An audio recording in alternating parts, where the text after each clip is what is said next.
Welcome to Future Foodcast. I'm Pam Line Miller, your host, and I am going to talk to a lady from a company that was into alternative proteins before it was cool. We have Bibi Rodgers Hunt with us. She is the head of sustainability with Quorn Foods. Welcome to the show, Bibi. Hi, thank you so much for having me here today. I know before it was cool, now you're cool, but Yeah. Quorn Foods got started quite a while ago. Tell us a little bit about them. Yeah, so Quorn Foods, we're a global leader in alternative protein. So what we make is a fungal-based mycoprotein, and we sell it to consumers under the brand Quorn Foods of that mycoprotein. But we first started selling in 1985, and since that point, we have sold 10 billion servings across the planet. So that's all over the world. So we are pretty massive as we go. And as you say, we've got that 40-year history of selling, but our history goes back even longer than that. So way back in the early 1960s, there was a man called J. Arthur Rank, and he was from a big bread making company. And he was a bit of a thinker, a bit of a philanthropist. And he started thinking and noticing that the population was growing and growing and growing. And at the time, it seemed absolutely massive. It was 5 billion at that point, which now seems very small. But he started to think, and it was very prescient. He started to think, actually, there's more and more people on this planet, and there's not getting any more land. How are we going to actually feed these people? And so he started to think. He was from a bread company, remember? So he had a lot of abundant starch available. And he started to think, how could we convert this starch into something that's more nutritious and can really help people? Yeah. That Um, was so innovative. I mean, we love to cover innovation here at yeah. Future Foodcast. And normally, BB, I'll be honest, it's like current innovation, what's happening with technology we have today. But this was back in 1960. Yeah, it's so prescient. You just think, I would love to be in his mind and think, how did he see these things that people in Silicon Valley have only just started coming wise to now? Absolutely, because there weren't the issues then No, that are pressing on us today. yeah, it was amazing. So he had quite a lot of money behind him, being from that bread making family, and he sent scientists all across the world to try and find a microorganism that could convert that starch that he had heaps of, to convert that starch into protein for people. And apparently, they sent scientists all over to the Amazon rainforest, to the Arctic, all over for 5,000 different samples to find different fungus and microorganisms. And they eventually found this one that we now still use today, in a compost heap in Buckinghamshire in England. That's Fusarium venenatum that we still use today.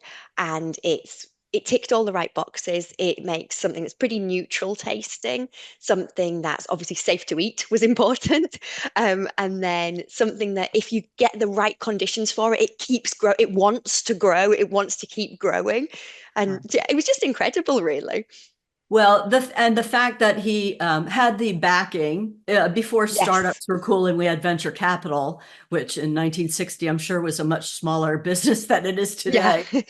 And so he was able to fund all of this discovery, sending people to all different areas. And the fact that what they found then is still the product that you're using today. Yeah. And I can imagine just the capabilities have just are extrapolated with modern technology.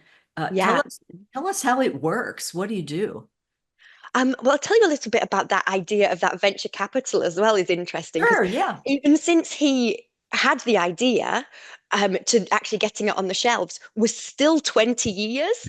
It took a lot of time for him to actually get those conditions just right, which is just really interesting because that is such a difference to how things would be done now. If you had VC investment, you wouldn't have somebody going, "Hey, don't give me it back till 2045."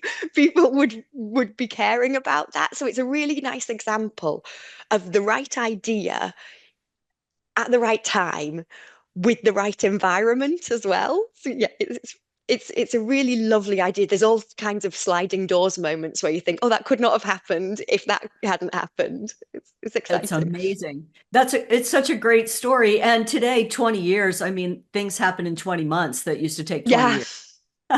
yeah, So, exactly. just an example of that as well. Yeah. And so back to the microprotein, I think you called it. Tell us about it and what you do and what you sell to your customers. Yeah. So in terms of that fermentation, so it's mycoprotein. Micro. And so that mycoprotein, we ferment it, we feed it sort of a combination of glucose. It's like people, it likes a lot of sugar and it likes some warmth. And we give it sugar and warmth, and we start inoculating it in a bottle that's about the size of a nail polish bottle on day one. By day two or day three, it's about the size of a paint tin or maybe an IBC, so like a bulk liquid container. By day three, it's in a 40-meter fermenter and is producing 50 tons of protein a day, which is just incredible. And we Wow. produce that all here in the northeast of England. So every bit of mycoprotein that's sold in the world is all made about 20 minutes from where I am sitting right now, in the northeast of England. Just the speed at which that quantity is created is really amazing. Yeah, it really is. And that's one of the things that makes it so planet positive, is that it's such an efficient way of converting inputs into protein. Whereas we've got that 3 day turnaround that I was just telling you about. And by that point, after 3 days, it doubles in size every 5 hours. So it Oh, keeps on wow. going, keeps on producing 50 tons of protein a day per fermenter. We've got 4 fermenters. So it's a lot. And you compare that to chicken, which takes about 12 weeks to get to where it needs to be, to a point when you can harvest the protein. And you've got cows which take 18 months to 2 years compared to that 3 days. So you can just see how massively efficient it is compared to those processes. Yeah, it's definitely, well, and it's definitely proved itself to be viable because I think you Yeah. said 10 billion with a B in Yes. your introduction. Yeah. So, Yeah, we've as got this far as, 40-year history of it now. It's not like you were saying, it's alt protein before it was trendy. yeah. It's got this history. People have grown up with it. People feed it to their children. I grew up with it as a child, as a vegetarian.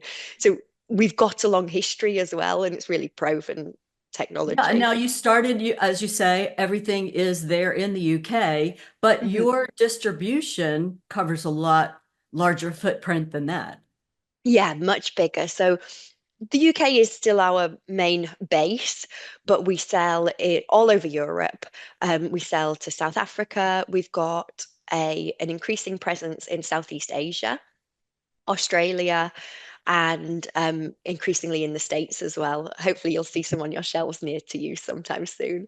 Yes, exciting. And what would I see on the shelves? For those that might be unfamiliar, what kind of products might I be looking for? Do they have the Quorn Foods name on them? Or, Yes, yes. So it's an yes. orange branding and it's all sold under Quorn Foods. Okay. And our biggest seller, pretty much in all of the territories that we sell in, is our mince, which is really, honestly, you can swap it out for mince in pretty much any recipe, for beef or turkey mince in any recipe. The big ones, and it tends to be, I quite often have people say to me when they hear that I work for Quorn Foods, they say, oh, we've been doing Quorn Bolognese for years. Oh my God. That's the big one. Well, and for translating here, mince, for those across the world Oh, who might use ground, it's ground. ground beef Thank or you. ground. Yeah, mince is the same thing, just in case anybody, because we do Thank have a you. worldwide audience, so I want to Yeah. make sure we translate. It's all English, but Yeah, we yeah, that is a lost in translate translation into the potentially. product. And then Absolutely. another big one that we have on this shelf is sort of breaded chicken is a really big seller for us because it's a really nice application of the mycoprotein. It really works well. Our corn nuggets are an absolute staple in lots of households. Okay. Definitely mine. My children adore them. And then we also do sort of tenders, as I'm going trying to do my American That's right. translation, That's right. tenders and sort of wing analogs as well that people really, really get a lot out of. Nice. So there's a good variety of products there. And in the UK, I guess, as far as adoption, you have other programs too. I mean, in January, you have a program that helps with awareness of non-meat protein sources. Why don't you tell our audience about that? Yeah, so here in the UK, and I think it's kicking off in other places across the world, we have this big campaign called Veganuary, and it's to encourage people to try and go vegan for the month in Veganuary. That's how I first became vegan myself 7 or 8 years ago, where I went, I could do this for 1 month. I was already vegetarian and tried to just chip away at it for a month and realized it wasn't that hard. And lots of people do it in the UK. It's sort of it coincides with that January 1st New Year's resolution. I want to feel the best in myself, but I also want to do the best for the planet as well. And people really love it. But some of this started, to try to get away from the industrialization of foods too, right? Back in I guess when the founder that did all the Mhm. research, the uh, 50s and 60s, was trying to avoid. I mean, we were trying to feed all these people and just looking for alternative ways to do that. So there was a little bit of fear there. But you guys have moved forward and capitalized on your research. And now you're actually sharing with other people, like you're trying to gather others that are, wanting to join and associate with you. I think you've got a Yeah, it's foundation something that's there really too. important to us. So we have a ambition to be a net positive business by 2030, and that involves putting more out than we take as a business. And you can't do that in isolation. You have to work across the food system. It's like the work that you guys do. You can't do anything in isolation. So we founded the Fungal Protein Association to work with other people who are in the same field as us because we all want the same thing and we've all got those shared values. And so whenever there's learning that can be shared or times when we could maybe advocate for example, inclusion of fungal protein in nutritional national dietary guidelines, for example, where we can all work together rather than all working in isolation. We think that's so important to work with partners across the food chain. Right. And then you can take best practices and maybe Yes. overcome challenges that everyone is having. And to be able to delineate that on a nutrition label so that people would know what they're getting rather than just that general protein label. You would Yeah. maybe have an idea about the sourcing of that Yeah. without reading the actual whole list of ingredients, I guess, is part of the key there, right? To have it be a little bit more clear. And you're starting with a small number, but you're gaining members as you go along.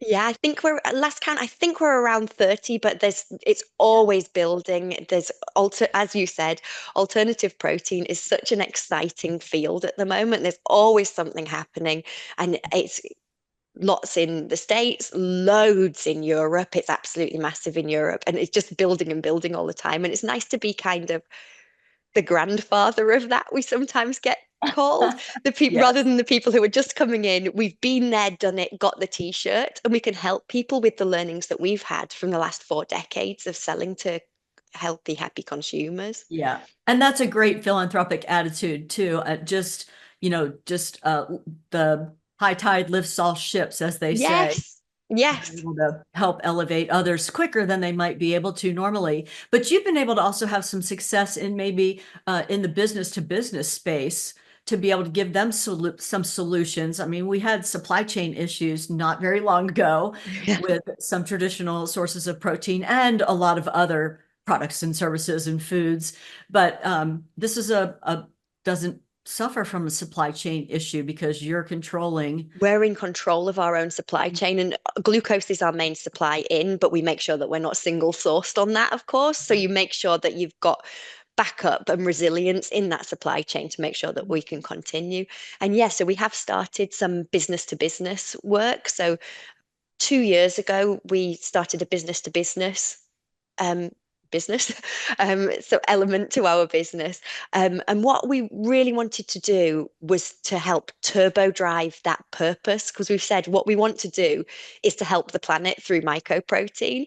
And the more mycoprotein that we can get out there, the better. So we don't want to be a bottleneck in that of that retail Quorn sales, making sure that we can sell to businesses who can make food that's perfect for their markets. We're not experts in lots of different markets, but players who are in those markets are. So rather than us going into those markets and trying to learn all about the way that value chains work in there, the way that pallets work in there, the way that people eat in those places, we say, we'll sell you our nutritious mycoprotein.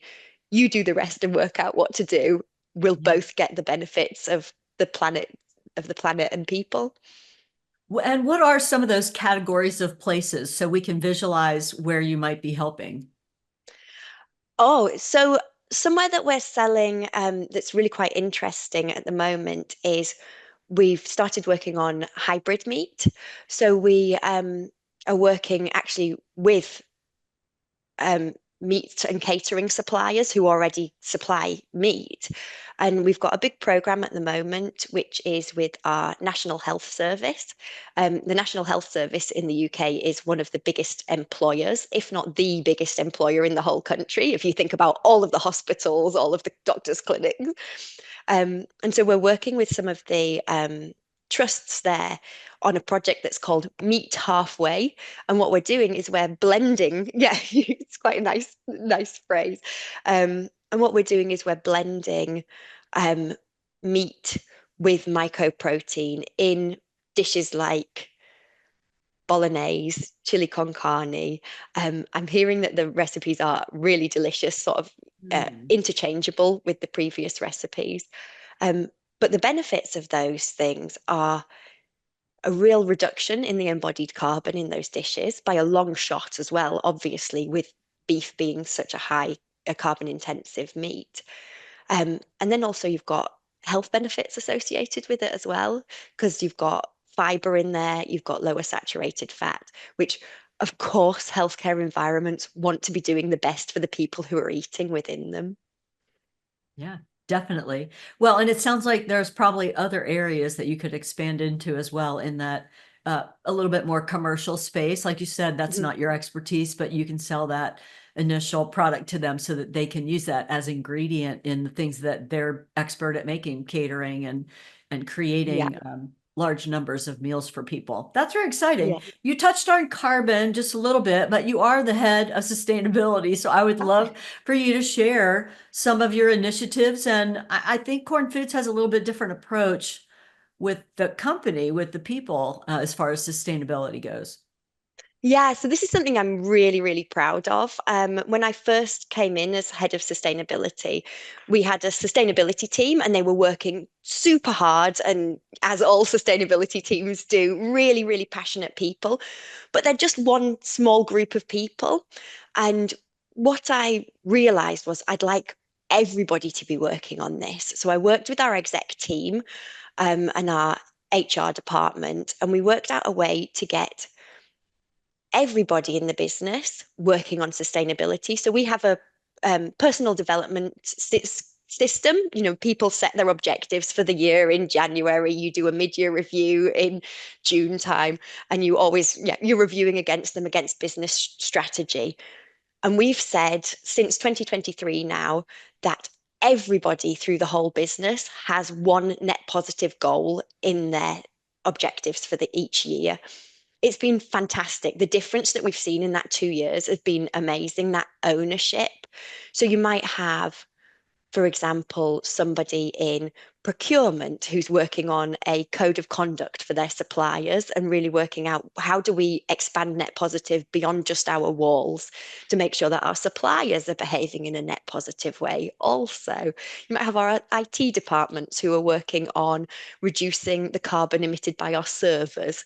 And the really important thing about this and the really exciting, interesting thing about this is that they're coming up with projects that I would never have come up with in a million years because it's not my area of expertise.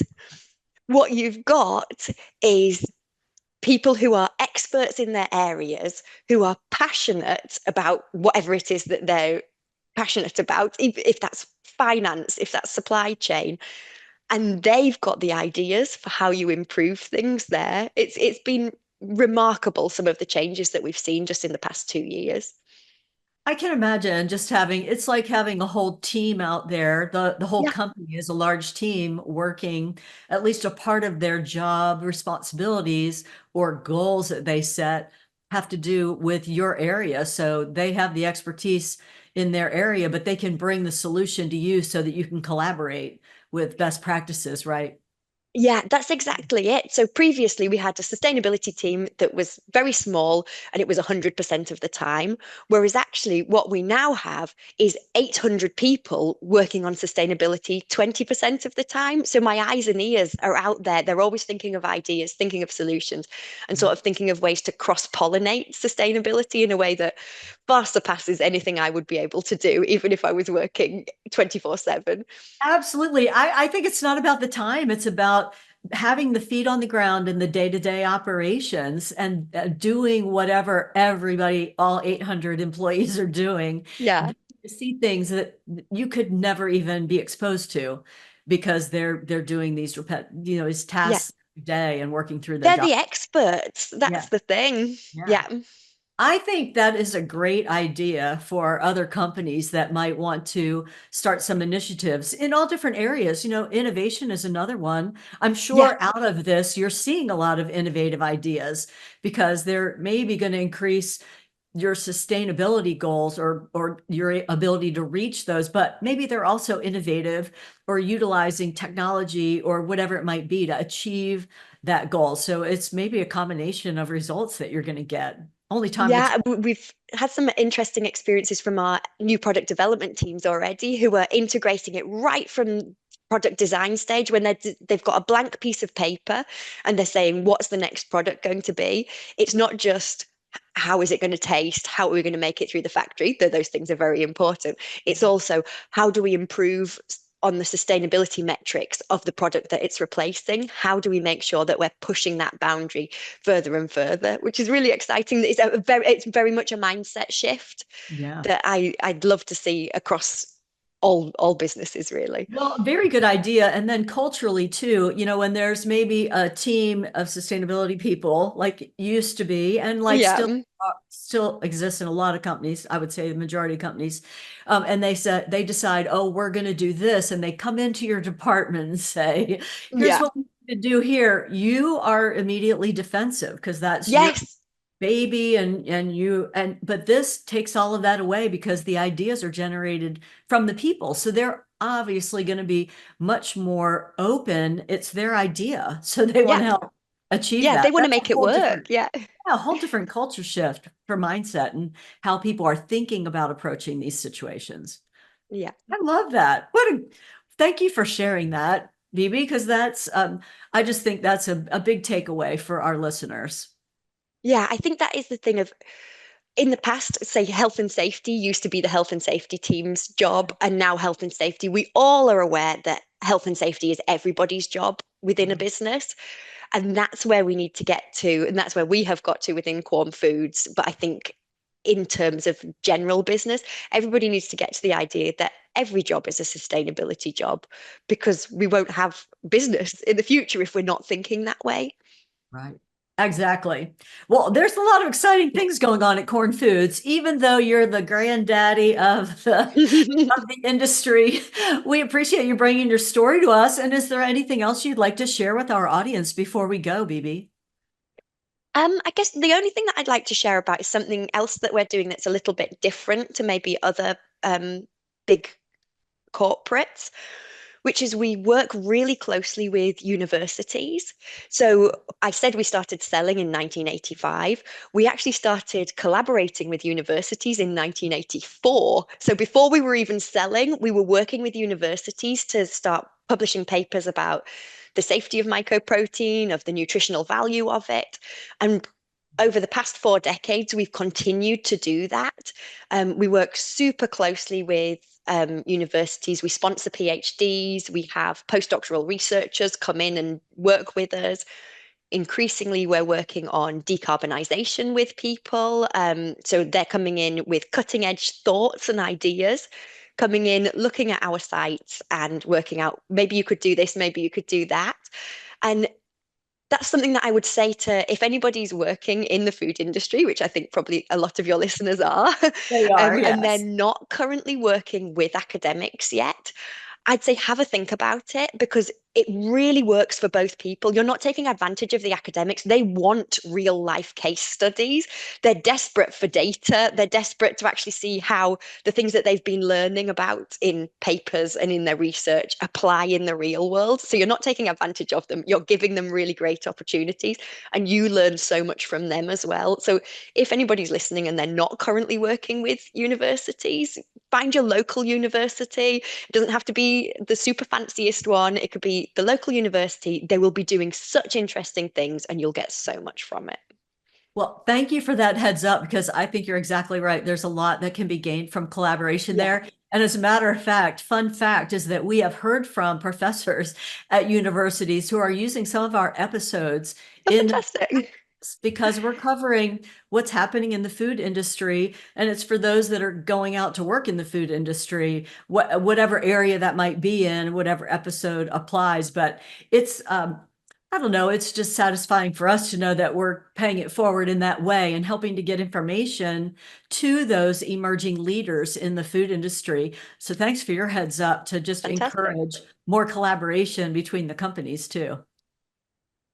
Thanks. Fantastic. Well, thank you for being on the show with us, Bibi. We really appreciated it. And thanks to our audience for watching and listening. Please comment and subscribe. We'd love to hear from you. Until next time, I'm Pam Line Miller. Thanks for listening to Future Foodcast. Future Foodcast is powered by Farm to Plate, the leading food blockchain platform. Subscribe on YouTube or wherever you listen to podcasts to stay up to date with the very latest innovations in the food industry.